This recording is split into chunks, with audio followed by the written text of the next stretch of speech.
वासिफ अली वासिफ लिखते हैं कि करम याफ्ता जो लोग होते हैं, जिन पे अल्लाह का करम हुआ हो ना ख़ास, उस मशीन में, उस टोके में जो चल रही हो, उसमें हाथ देने से गुरेज करना चाहिए।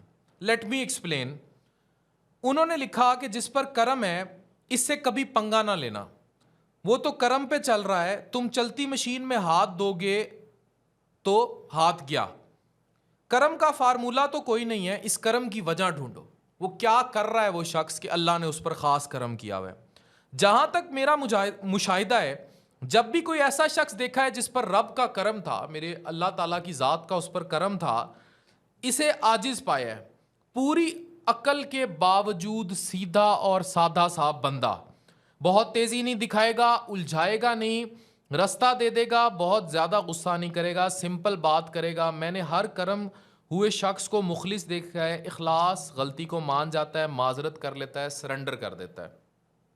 जिस पर करम हुआ हो ना, हमेशा उसके साथ अगर लोग जुड़ते हैं तो उनको नेट फ़ायदा होता है, और अगर उसके चलती मशीन के आरे में हाथ देने की कोशिश करते हैं तो हाथ गवा बैठते हैं।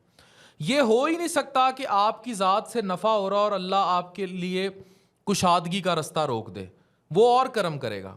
मैंने हर साहिब करम को एहसान करते देखा है, मतलब अगर उस पर करम हो रहा है वो आगे करम ही करेगा, और उसको किसी वजह से उस पर करम हो रहा है अल्लाह का, मैं हक से ज़्यादा अल्लाह उसको देता है। अच्छा, एक बात और, बड़ा अल्लाह मियाँ का बड़ा ज़बरदस्त फार्मूला है। अल्लाह मियाँ के यहाँ दर्जन 12 का नहीं, दर्जन 13 का होता है। आप कुछ करेंगे, अल्लाह मियाँ उससे बढ़ के आपके लिए करेगा। ये अल्लाह के करम का जो है ना ख़ास वजदान है। याद रखें कि अपनी कमिटमेंट से थोड़ा सा ज़्यादा एहसान कर दिया करें। वजदान की जो कंडीशन है वो अपने ऊपर भी अप्लाई करें, नहीं तो क्या होगा, हिसाब पे चलोगे हिसाब मिलेगा। दिल के कंजूस के लिए कायनात ही कंजूस है।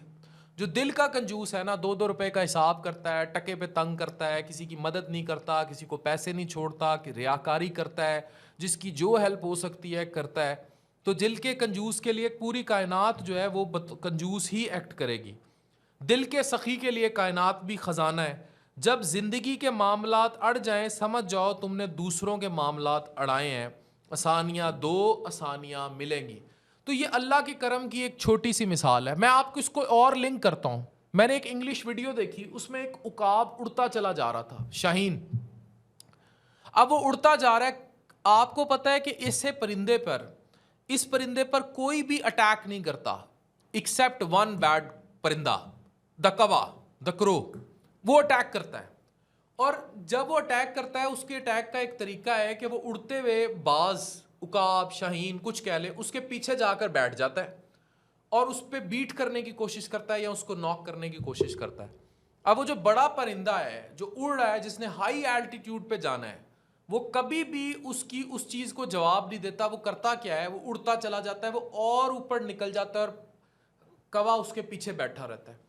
अल्टीमेटली वो उस एल्टीट्यूड पे चला जाता है कि शाहीन जो है वो उस बुलंदियों को छू लेता है कि कवा उस जगह ऑक्सीजन कम होने और उस परवाज को ना करने के मार के नीचे गिर जाता है।